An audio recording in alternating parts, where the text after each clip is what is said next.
Bonjour Stéphane.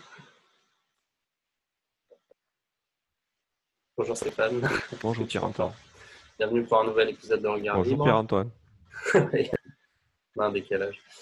On va parler aujourd'hui du système de santé.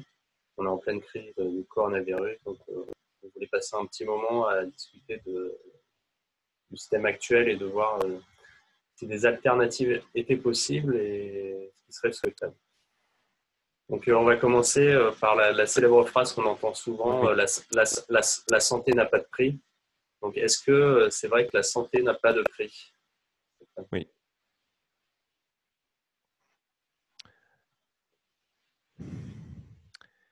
C'est bien sûr pas vrai, mais on va essayer de le montrer sur des choses simples.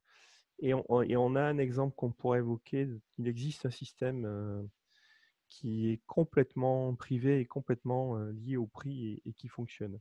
On pourra l'évoquer.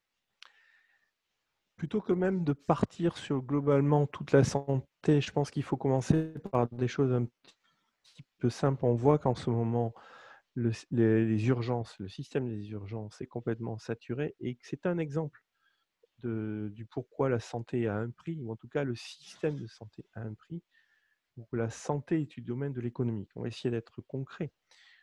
Est économique, enfin, la raison qui fait que les choses sont dans le domaine économique, c'est lié au fait qu'il puisse y avoir une pénurie. Quand quelque chose est abondant, comme l'air, ou parfois l'eau, quand on est au milieu de l'océan, on ne va pas s'embêter à mettre un prix, à marchander, à négocier, parce qu'on peut en avoir, n'importe qui peut en avoir autant qu'il veut. Or, dans le domaine de la santé, qu'on le veuille ou non, qu'on le regrette ou non, les faits sont que, on le voit avec les gels, on le voit avec les masques, on le voit avec les respirateurs. Il y a des objets qui interviennent dans le système de santé. Il y a des équipements, des matériels, des matières premières, etc. Tout cela est en quantité limitée, nécessite d'être acheté, négocié, n'arrive pas comme ça par l'odeur de Saint-Esprit, il faut le produire. Donc ça prend du temps, de l'argent. Et à partir du moment où le seul moyen connu par l'humanité pour gérer les pénuries, c'est le marché et c'est le système de prix. Le système de prix et la loi de l'offre et de la demande est fait pour ça. C'est bien connu et on peut expliquer pourquoi. Quand la demande monte, les gens, c'est-à-dire que ça veut dire que les gens, en général, ont plus envie, plus besoin de quelque chose, et donc sont prêts à payer un prix plus cher que d'ordinaire. Ce qui veut dire payer un prix plus cher, ça veut dire que pour eux, de leur point de vue, dans leurs circonstances, ils sont prêts à sacrifier autre chose, plus d'autre chose, pour accueillir ce truc-là. En situation comme la nôtre aujourd'hui, des gens sont prêts à payer cher du gel ou des masques, ce qui veut dire que par rapport à d'autres circonstances, ils sont prêts à sacrifier l'achat d'autres choses, beaucoup plus, pour avoir ces gels ou ces masques. C'est ça que ça veut dire un prix qui monte, une demande Ouais. qui monte. Et c'est justement pour permettre cet arbitrage de chacun qui dit moi j'ai absolument besoin d'un gel, que les prix sont là. Si on refuse d'entrer dans une logique où la santé est faite de prix comme tout le reste, ça ne permet pas de savoir que la demande augmente et qu'il faut en produire plus, parce qu'on est incité par les prix. Ça ne permet pas de savoir que les respirateurs, il en faut plus, parce que tout d'un coup, il y a plus de demandes et donc les prix qui montent. Ça ne permet pas de réagir à la loi de l'offre et de la demande. C'est purement administratif. Il y a quelqu'un qui dit « Ah, tout d'un coup, il y a besoin de gel ». Il y a un imbécile à Bercy qui bloque les prix et donc plus personne ne trouve rien dans les marchés. Alors que si les prix avaient été montés, il y aurait peut-être plus de choses toujours dans les prix. Les magasins seraient intéressés. Les gens achèteraient ou n'achèteraient pas au prix. Ça, c'est une autre histoire. Mais au moins, il y aurait toujours des choses dans les magasins. Donc, le premier truc de base, c'est de dire, si on veut éviter des pénuries, et notamment les pénuries en cas de crise comme on connaît aujourd'hui, il faut laisser faire le marché et accepter que des choses qui sont du domaine de la santé aient un prix. C'est le prix à payer, si je puis dire, pour qu'il y ait de l'offre quand la demande explose en cas de crise. C'est la première truc de base qu'il faut dire. Est-ce que tu pourrais expliquer pourquoi le fait de bloquer les prix crée une pénurie? Parce que moi, justement, quand Bruno Le Maire a décidé de bloquer les prix des gels hydroalcooliques, et c'est vrai que quand tu parles aux gens, la première réaction des gens, c'est d'être scandalisé quand on augmente les prix, quand il y a un fort besoin de quelque chose. Quand il y a un fort besoin de quelque chose, les gens disent « Ah, c'est pas normal, les prix doivent rester les mêmes. » On ne sait pas au nom de quoi, mais qu'est-ce qui crée donc cette pénurie? C'est qu'on n'est pas tout seul au monde, en fait. Si on était tout seul au monde, c'est-à-dire que Monsieur le maire est tout puissant quelque part sur le système économique et sur les prix. On produit les gels, il y a quelqu'un en France qui produit des gels, d'accord? Pourquoi la consommation française?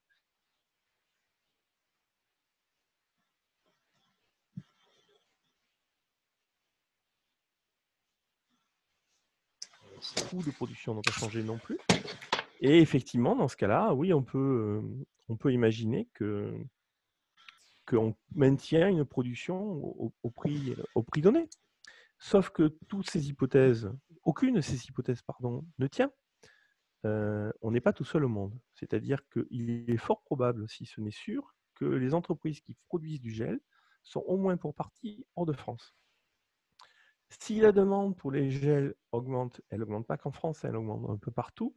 Les prix, donc ailleurs, là où Monsieur le maire n'est pas intervenu, eux, ils vont monter. Et pour l'entreprise, je suis désolé, hein, on n'est pas là pour faire enfiler des paires. Les entreprises vont avoir tendance à aller vendre là où le prix monte, parce que c'est plus intéressant pour elles. Et donc, elles vendront moins en France où le prix est bloqué. Premier facteur. Après, il y a les gens. Qu'est-ce qu'on a avec les gels? Comme le gel, ce n'est pas un produit très, très compliqué, il y a plein de recettes de gel qui ont couru sur YouTube. Il y a plein de gens qui ont proposé de faire des recettes de gel. Donc, la production de gel est devenue sauvage parce que le prix avait monté, qu'on ne trouvait plus rien. Donc, il y a de la production sauvage. Mais la production sauvage, ça veut dire qu'il y a de la contrebande quelque part. Ça revient de la contrebande. Tous les gens qui ont fait la contrebande, eux, ils n'ont pas cherché à respecter la règle du prix. Ils ont vendu au prix du marché. Et donc, tout d'un coup, il y a eu une offre sur le marché, mais il y a un prix de contrebande. Dès qu'il y a un prix de contrebande, les gens ne vont pas vendre dans les magasins où les prix sont bornés. Ils vont vendre là où le prix est libre, c'est-à-dire plus cher. Et donc, au bout du compte, ces différents facteurs font que tout ce qui reste de production est naturellement soit des marchés de contrebande, ou dans les deux cas où les prix, où ils peuvent profiter d'un marché qui monte. Et au bout du compte, on se retrouve avec plus rien en France. Ouais, plus rien officiellement peut-être, mais en contrebande. Parce que c'est vrai que souvent on dit qu'il y a une pénurie, mais j'ai l'impression que on parle en fait d'une pénurie officielle, mais que si on veut, on peut vraiment en trouver tu as raison, par d'autres canaux, quoi. C'est une pénurie au prix officiel. Effectivement, il y a pénurie au prix officiel. Par contre, on trouve effectivement en contrebande, en marché noir, bien sûr. Et c'est un bon point, tu as raison. C'est autant pour moi. Quand on parle de pénurie, etc., elle est au prix bloqué, au prix officiel. La pénurie, le marché est ainsi fait que si l'offre et la demande fonctionnent, le prix va monter. Et donc, il y aura à un moment donné des gens qui offriront le produit au prix du marché. Mais en sous-main. Ouais. En sous-main. L'avantage, c'est que dans ces cas-là, tu ne paies plus de TVA. Ça, c'est bien aussi. Ouais. Bah, ça pour nous, mais c'est vrai que quand tu évoques à des personnes le fait de dire tu l'achètes au marché noir ou ce genre de choses, les gens sont aussi scandalisés de ça.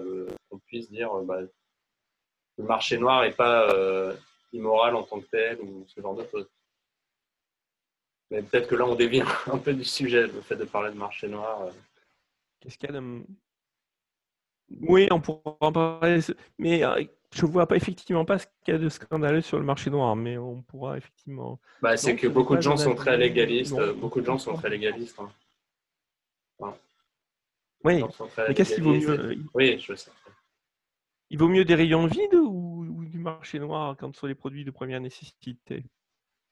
C'est après l'idée que des gens profitent de... C'est ça aussi qui agace les gens, enfin les clients, c'est de dire « Ah, regarde, ces gens, ils profitent de notre détresse en vendant quelque chose plus cher. » Monsieur le maire, mais c'est pas compliqué, il suffisait que Monsieur le maire ne bloque pas les prix. C'est tout. C'était aussi simple que ça. et les prix n'auraient pas explosé. Ils auraient monté, bien sûr, mais il n'y aurait pas eu de Ils marché. auraient monté, Parce je que ça pense, ils aurait auraient été... monté pendant la période de pic, mais après, justement, de nouveaux entrants seraient venus et ça Ça aurait se serait très très vite restabilisé. réglé. Mais tandis que là, là, on est dans l'arbitraire absolu. J'évoquais en début de vidéo un exemple qui est peu connu, et j'avoue que j'ai découvert moi par accident, une des rares entreprises aux États-Unis, ça va surprendre beaucoup de gens, ça, qui est réellement privée, qui est dans le domaine de la santé, qui est réellement privée et qui fait des prix, qui est un exemple absolu de fonctionnement totalement privé lié à l'offre de demande en santé aux États-Unis. Tu pourras mettre un lien, je suis désolé, c'est en Ouais. anglais. Il y a un long discours et une longue présentation d'un centre de chirurgie. De mémoire, il est en Oklahoma. Je ne suis pas sûr que ce soit à Oklahoma City, mais en gros, en Oklahoma, donc dans le fin fond, au centre profond des États-Unis, il y a un centre de chirurgie privé qui propose toute une gamme de chirurgie avec des chirurgiens patentés, officiels, expérimentés, avec un catalogue de chirurgie, d'actes de chirurgie standard, quelque chose d'extrêmement solide, avec un site web, euh, toutes les préférences qu'on veut, avec des prix officiels forfaitaires pour les différents actes. C'est-à-dire que tu peux imaginer là-bas, aller sur le site web et dire, voilà, j'ai besoin de, je ne sais pas moi, une ablation X. Ouais. Bon. Si l'ablation X est sur le catalogue, elle sera faite avec un engagement. Il y a un prix forfaitaire pour l'ablation. Tu pries ce prix-là et tu ne paies rien d'autre. Ce qui est intéressant, c'est qu'en général, ce n'est pas remboursé par le système de sécu américain. Et néanmoins, ces gens-là ont de leur clientèle depuis plus de 20 ans. Ça existe depuis plus de 20 ans. Et là où ça devient extraordinaire, c'est que sur certains actes, quand on écoute le reportage, le prix officiel avec la sécu américaine est à plus de 100 000 dollars pour certains actes. Il y a un exemple qui est donné. Ouais. Alors que pour ce centre-là, le prix est de 10 000 dollars. D'accord ? Alors que la concurrence facture en interne, au-delà de la sécu, etc., au mieux à 13 000. Dit autrement, ce centre-là fait des actes connus, suffisamment fiables pour que les gens y aillent depuis 20 ans, à des prix qui se défiant toute concurrence, 10 fois moins cher que le marché officiel de la Sécu américaine, et pourtant, oui, non financé par la Sécu, hors circuit complètement, et voilà, donc c'est possible, et on ne parle pas juste là de médicaments, on parle de chirurgie. Changer, Donc, c'est juste un exemple, je trouve, fort intéressant qui montre que c'est possible de faire de l'économique et bien dans le domaine de la santé. Alors oui, donc si on revient un peu sur notre sujet de l'économie de la santé, qu'est-ce qui, bon, à part le fait que tout soit géré par l'État, qu'est-ce qui spécifiquement, à ton avis, crée tous ces problèmes? Moi, j'ai quelques idées, mais je te... Je n'ai pas compris ta question, excuse-moi. En termes de qu'est-ce qui fait qu'on a voilà, ces phénomènes de pénurie, mais on a parlé de blocage des prix, mais il y a également dans les urgences le fait que ce soit des services en saturation permanente, et donc ce qu'il y a aujourd'hui, c'est pas nouveau. Enfin, on pouvait s'y attendre, c'est qu'au moindre pic, c'est encore pire qu'avant, alors que déjà avant, c'était en saturation. Enfin, par exemple, sur les urgences, qu'est-ce qui crée ce problème? Oh, sur les urgences, je pense que le problème est assez compliqué, mais il est, je pense, essentiellement dû à la rigidité administrative de l'hôpital public. Quel est le problème fondamental, par essence même, d'un service d'urgence, quel qu'il soit? Tu vas en urgence quand tu as une urgence, donc tu y vas pour tout ce qui n'est pas, je dirais, de la médecine que j'appellerais routinière. Tu vois, c'est pas quelque chose qui est prévisible. Il y a la grippe saisonnière qu'on peut prévoir. Il y a une quantité bon an mal an de maladies machin. Donc il y a des statistiques qui font qu'on sait depuis longtemps qu'il y a des types de maladies ou d'actes qui, à peu près, au cours d'une année, connaissent des flux à peu près normaux. C'est comme ça que finalement, on arrive à savoir à peu près combien il faut de dentistes, combien il faut d'orthopédistes, ce genre de choses. Bon. Je ne dis pas que c'est parfait, hein, mais on peut imaginer ce genre de choses grâce à ça. L'urgence, les urgences, c'est lié à des événements et c'est beaucoup plus difficile à prévoir. Il y a une partie qui est prévisible. La moyenne des accidents de la route donne une certaine moyenne de traumatisme de telle et telle nature. Pareil, les fièvres, de même. Mais quand il y a un accident important, un avion qui se crache, un tremblement de terre, une grippe comme on connaît aujourd'hui, tout d'un coup, il y a des pics majeurs de surcroît d'arrivée de demandes. Un système d'urgence bien fichu serait un système prévu pour résister à ça. On a employé déjà le mot la semaine dernière de résilience. Un système d'urgence idéal serait un système raisonnablement résilient. Évidemment, on peut toujours imaginer des cas où on n'a pas la capacité d'eux, mais au moins on s'organiserait pour être un peu plus résilient. Pour être plus résilient, il faut pouvoir anticiper. Il faut pouvoir, relativement librement et pas de manière administrative. Il faut pouvoir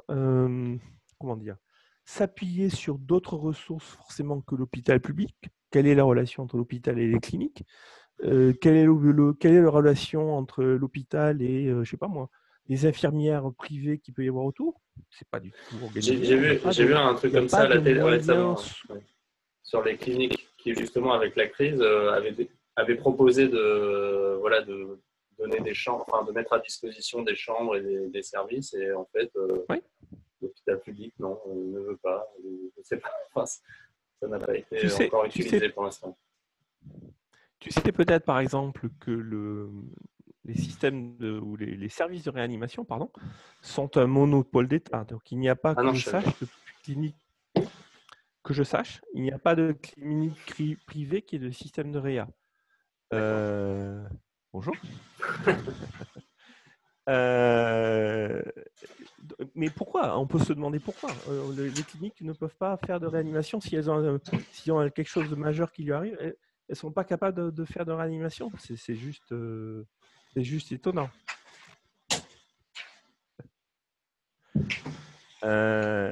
Donc, il n'y a pas de lien qui est prévu entre l'hôpital et de débordement prévu entre l'hôpital et le reste. Pourquoi? Si on veut vraiment gérer des urgences, on devrait pouvoir être capable de faire des choses comme ça, tu vois. C'est juste un exemple. Mais évidemment, je pense que l'une des raisons, c'est que l'hôpital, pour pouvoir établir des ponts comme ça avec les cliniques, doit rentrer dans une relation économique avec les cliniques, parce que les cliniques, elles sont dans un domaine économique. Et donc, ça voudrait dire qu'il faudrait avoir des accords qui disent, à chaque fois que l'hôpital déborde sur les cliniques, on vous rémunère de telle façon, à tel prix, selon tel modèle. Il faut pouvoir rentrer dans une logique de négociation, tu vois, de discussion. Les hôpitaux ne savent pas faire ça. Ils sont en régie par l'administration, les remboursements par la Sécu, la rigidité des prix. Ils ne peuvent pas négocier au cas par cas avec leur environnement. Ils n'ont pas les moyens financiers, même pas financiers, comptables de le faire. C'est juste un exemple, si tu veux. Mais à partir du moment où tu enlèves justement la dimension économique, tu ne peux pas imaginer des débordements comme ça avec le reste du monde, parce que le reste du monde, forcément, va rentrer, par contre, dans une logique économique. C'est juste un exemple. Et parce que, moi, je me pose même, parce que là, on dit qu'ils n'ont pas les moyens de le faire parce qu'ils doivent rentrer dans une logique économique. Mais moi, je me demande aussi s'il n'y a pas aussi vraiment pure idéologie où les gens du public vont se dire ah non, surtout pas, ne pas aller, on ne va pas avouer qu'on a besoin du privé pour servir. Parce que, juste à titre de comparaison, je sais que dans l'école publique et l'école privée, j'ai vu là, parce que je suis en train de regarder pour les enfants, dans le public, et en gros, on m'a dit si à un moment tu les envoies dans le privé, ils ne pourront pas revenir. Enfin, dans telle zone, dans telle région, cette école publique refuse de reprendre tes enfants si ils étaient dans le privé avant. Donc, je me demande si dans l'hôpital, il n'y a pas quelque chose d'un peu similaire, purement idéologique, où on se dit ah non, non, le privé, c'est ça, le font pour de l'argent. C'est tout à fait possible. Là, il faudrait Oui, connaître on n'a pas de. les arcanes. On ne connaît pas les arcanes. Mais Mais malheureusement, tu as raison de te poser cette question. C'est très vraisemblable qu'il y ait des considérations de ce type-là, quoi. C'est tout à fait possible. Les gens du public, quels qu'ils soient, sont relativement endoctrinés, supposent aussi qu'ils sont les meilleurs, que les gens du privé sont moins bons. Il y a peu ce genre de réputation dans le domaine de la santé. Donc, il y a beaucoup de gens qui disent « Ah ouais, mais si on va dans le privé, ça sera moins bon », alors qu'en général, c'est l'inverse qui est vrai. C'est tout à fait possible. C'est tout à fait possible, mais Oui, on n'a là, pas, oui, non, on n'a pas de preuves, mais c'était. ça dépasse. Moi, je n'ai pas les compétences pour en parler. Je pense qu'il faut rester sur des choses simples, si tu veux. Voilà, ce qui me vient à l'esprit, c'est ce que j'ai évoqué, hein, qui sont liés au statut, etc. Mais il y a sûrement d'autres considérations telles que ce que tu évoques. C'est possible. Si on continue sur le sujet de l'économie de la santé, la dernière fois, j'avais rapidement évoqué le rôle de l'ordre des médecins. Donc peut-être qu'on peut reparler de tout Ah ce qui oui, est ordre des exact. médecins, et aussi sur la Exact. régulation. Je sais pas comment on appelle ça, pas la certification, mais l'accréditation pour les médicaments. Le fait en gros, d'empêcher certains traitements de venir, qu'il faut avoir un tampon pour avoir l'ordre de commercialiser. Moi, je pense que c'est deux sujets qui sont assez importants. Ouais, ça fait deux gros sujets Ouais, là, hein. ouais. Bah, parlons de l'ordre des médecins Ça alors. fait deux gros Les sujets. numerus clausus. Hmm.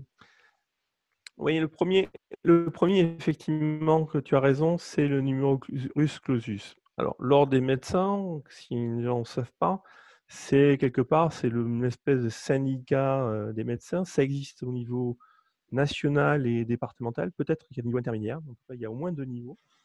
C'est-à-dire qu'il n'existe pas de médecin pratiquant qui ne soit pas inscrit à l'ordre des médecins de son département. Il faut être inscrit à l'ordre des médecins de son département pour avoir le droit d'exercer. Déjà, c'est pas libre, tu vois. Déjà, premier truc, on n'est pas libre d'exercer la médecine si on n'est pas inscrit à l'ordre. Déjà, premier point. Pourquoi? Si c'était juste un syndicat, une association, l'inscription devrait être libre. Qu'il y ait des incitations à ce que les médecins s'y inscrivent, pourquoi pas. Mais là, non. Au premier niveau, c'est que si tu n'es pas inscrit à l'ordre, tu ne peux pas être médecin. Personnellement, je connais au moins un, et je pense qu'il y en a d'autres, je connais au moins un médecin, a priori, parfaitement compétent, qui, à un moment donné, n'a pas pu pratiquer alors qu'il cherchait à travailler parce qu'il n'était pas inscrit au bon endroit et au bon moment. Premier, toi, on est dans un monde où on manque de médecins, clairement. Eh bien, même quand il y a des médecins qui viennent sur le marché, s'ils ne sont pas inscrits à l'ordre, ils ne peuvent pas pratiquer. Premier point. Le deuxième, c'est que cet ordre décide de ce qu'un médecin peut faire, pratiquer, des conditions de pratique, de qu'est-ce qu'il faut avoir pour s'installer euh, comme cabinet, à quel endroit. Et comme tu l'as dit, il y a un phénomène de numerus clausus, c'est-à-dire que tous les ans, dans les universités qui produisent des médecins, il faut longtemps pour être médecin, c'est pas les jeunes qui font leurs études, qui décident de faire chirurgien, orthopédiste ou autre, qui tout d'un coup disent moi je pense que quand j'aurai fini mes études dans 10 ans, il y aura un besoin de chirurgie. Donc je vais m'investir dans la chirurgie parce que je pense que dans 10 ans, j'aurai mon opportunité à la chirurgie, il y aura un besoin. Non, c'est pas comme ça que ça se passe. Les gamins se lancent dans la chirurgie et quand ils arrivent, on leur dit ah, manque de bol cette année, vous avez choisi chirurgie, mais cette année, on n'a besoin que de, je dis n'importe quoi, 500 chirurgiens. Ah, il y en a 600 qui viennent sortir des études. Ah, c'est dommage. Bah, écoutez, il faudra que vous attendiez l'an prochain pour vous installer. Donc, il n'y a pas de lien systématique entre le choix que les gamins font à 7 ou 10 ans après. C'est pas premier point. Et ensuite, le numerus clausus décide en fait de comment les médecins seront installés sur le territoire, en fonction de considérations qui forcément, à un moment donné, sont politiques. Voilà. Et si ça fonctionnait, pour être simple, si ça fonctionnait, on n'aurait pas de déserts médicaux dont on parle.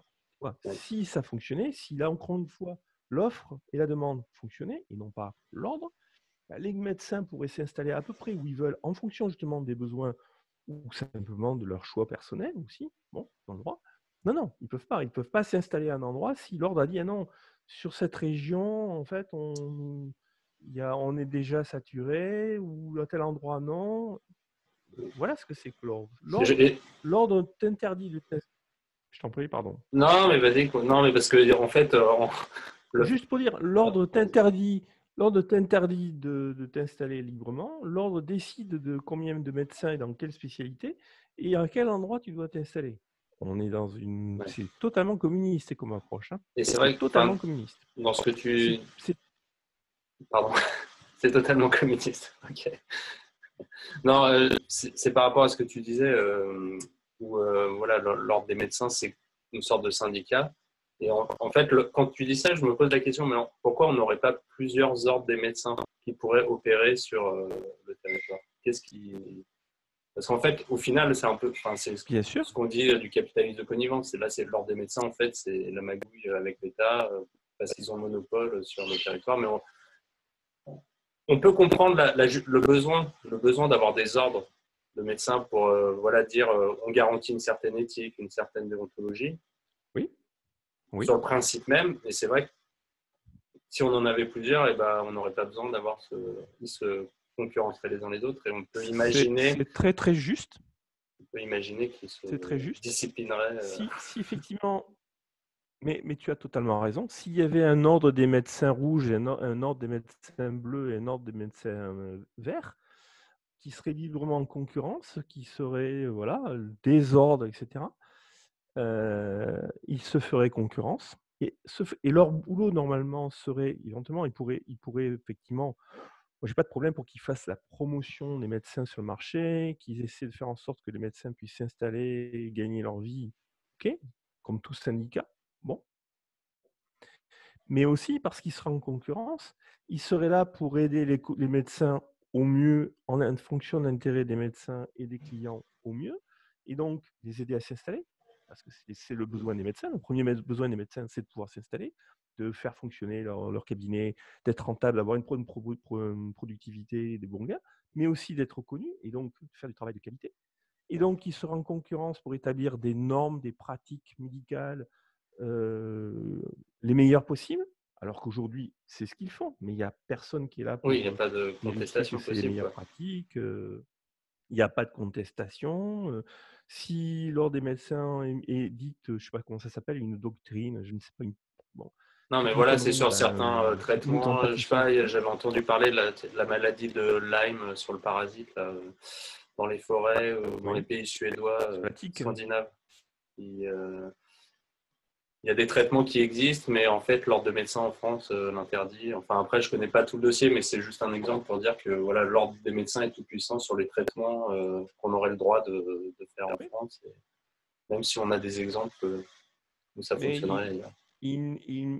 Ils ont le monopole sur la tarification, sur la géographie, sur les actes, sur je sais pas moi, les normes, hein, les bonnes pratiques, sur ce qui est enseigné, parce que les cours à la fac sont aussi validés ou avalisés par l'ordre.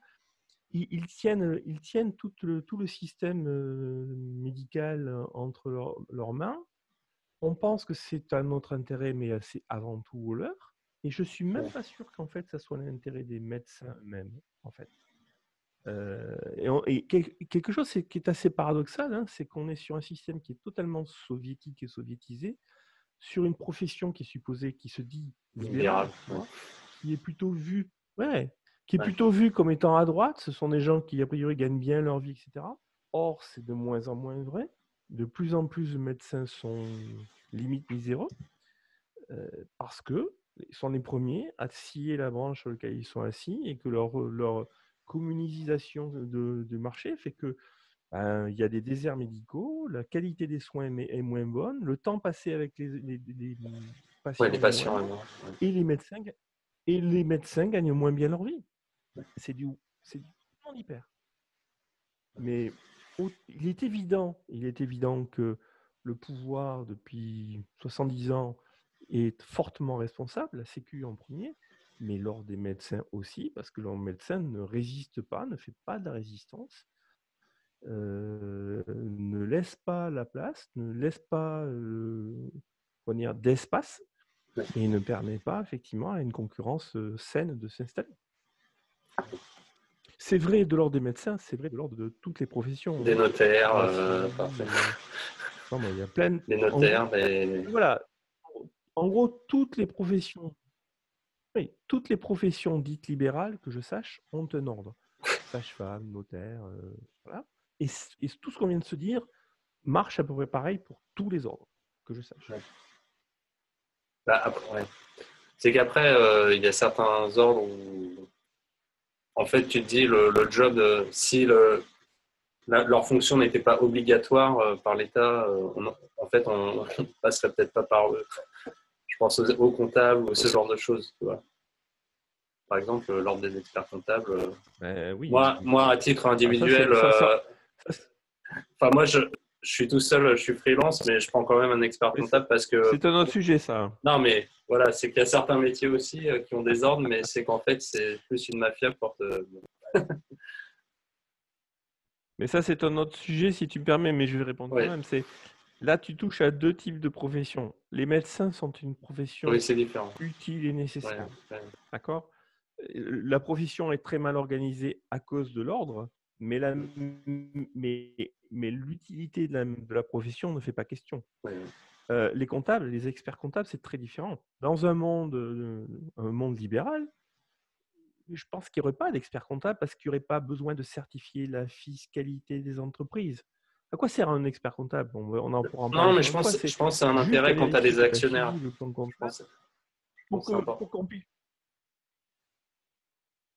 Non, mais d'avoir quelqu'un par qui. rapport aux provisions. Enfin, on pourra faire Non, une mais vidéo par rapport là-dessus. au dividende, calcul de dividendes. Je pense que c'est d'abord un problème de fiscalité. Oui. Pardon, je te coupe là, excuse-moi. Tu disais, c'est un problème de. Il y a d'autres moyens de. C'est un problème de respect du plan comptable et donc de la fiscalité. Oui. Ah bon. D'accord. On pourra faire une vidéo sur ça si tu veux, mais. Sur les experts comptables, d'accord. J'ai été 10 ans dans un cabinet d'audit. Je suis pas sûr, je suis pas convaincu. D'accord. Non, mais moi, à mon niveau, je vois pas l'intérêt. On a fait un. Pour un entrepreneur, il n'y a aucun intérêt d'avoir un comptable. Aucun. Moi, je vois l'argent que j'ai, que je reçois, que je dépense, donc pas besoin qu'on me le refasse dans un tableau Excel. On est bien d'accord. Pour un entrepreneur, il n'y a aucun intérêt à avoir un expert comptable. Aucun. Sauf de calmer le fisc. Voilà. Mais on sort du sujet. Oui, on sort. Oui. Sur l'économie de la santé, je ne sais pas si on. Ouais, la certification des médicaments, on va peut-être en parler, ça fait déjà long. Hein. Il y a de quoi faire un bouquin sur le sujet. Il faudrait prendre chaque tranche du domaine de la santé. Il faudrait peut-être faire cet exercice, mais c'est un énorme travail. Je pense qu'il faut déjà arriver à faire percevoir aux gens pourquoi la santé est un domaine économique. Avant tout, c'est un domaine où il y a un problème d'offre et de demande. D'abord. Et comme toute offre de demande, si on le réglemente, on tombe dans du communisme et ça fait le contraire de ce qu'on veut faire. Première réflexion de base. Après. Espérons que le message sera passé. Merci Stéphane. On verra. Je t'en prie.